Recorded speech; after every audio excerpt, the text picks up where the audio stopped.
Bakit mo ako dalhin doon sa international body na hindi tayo membro? Malayo masyado yung Hague. Eh, doon ka nga dalahin eh. Hindi nga papayag ang Supreme Court dyan. Kaya nga. May mga abogado. Actually, breaking here today, yun ang sinabi ni General Toro. That is kidnapping. Kidnapping. Kidnapping. Ang kaso dito, Sir, huwagan mo sila. Ano ba to? May bariyan kasi. Pero kung sasama ako sa iyo, huwag kang magtingin dyan. Sasama ako sa iyo.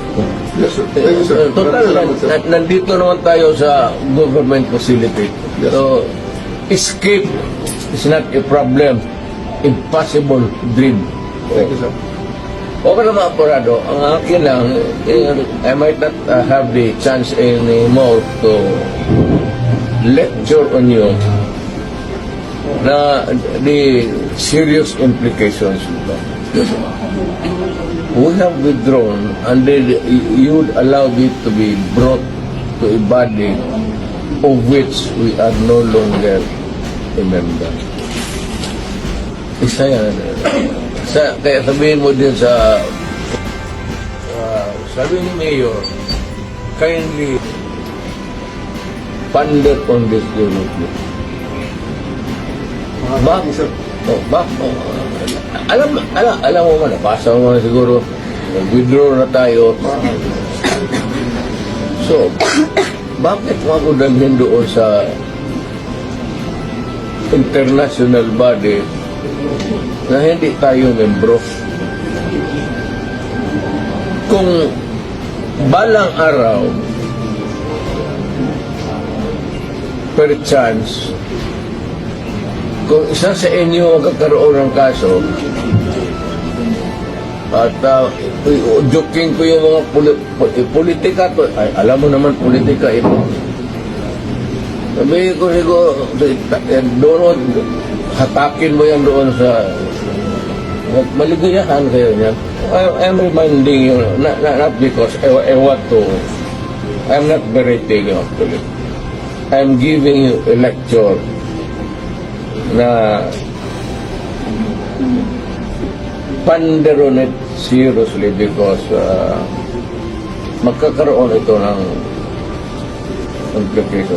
Una-una, I don't know about, but my family, lalo na si Vice President, if bukas presidente yan, was-was tayong lahat dito. Or on a longer term, kung tatakbo yan, mananalo yan. Dahil nga sa ginawa ninyo tuloy, hindi kasi ako ang nakiusap. Kung ako ang kausap mo kanina sabihin ko sa iyo kutsi mo, dali mo dyan sasakay ako. Yes, thank you, sir. And then, sir, may bus tayo sa labas. Kasama, sir, ang family mo, sir. Hindi ko na, wala na. Iiwan ko na. You can have a choice of 3 other companions, sir. Please. Wala. Abogado siguro. Yes, sir. We just answer that, Mr. President, on the proper forum. Andito naman mga abogado niyo. Okay na sila. Kaya nga, but isabihin mo yung ICC is out of the question. Yes, sir. Dito tayo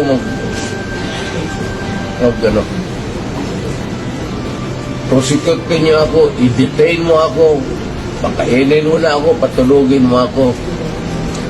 You find charges, the worst charges that you can imagine, do it.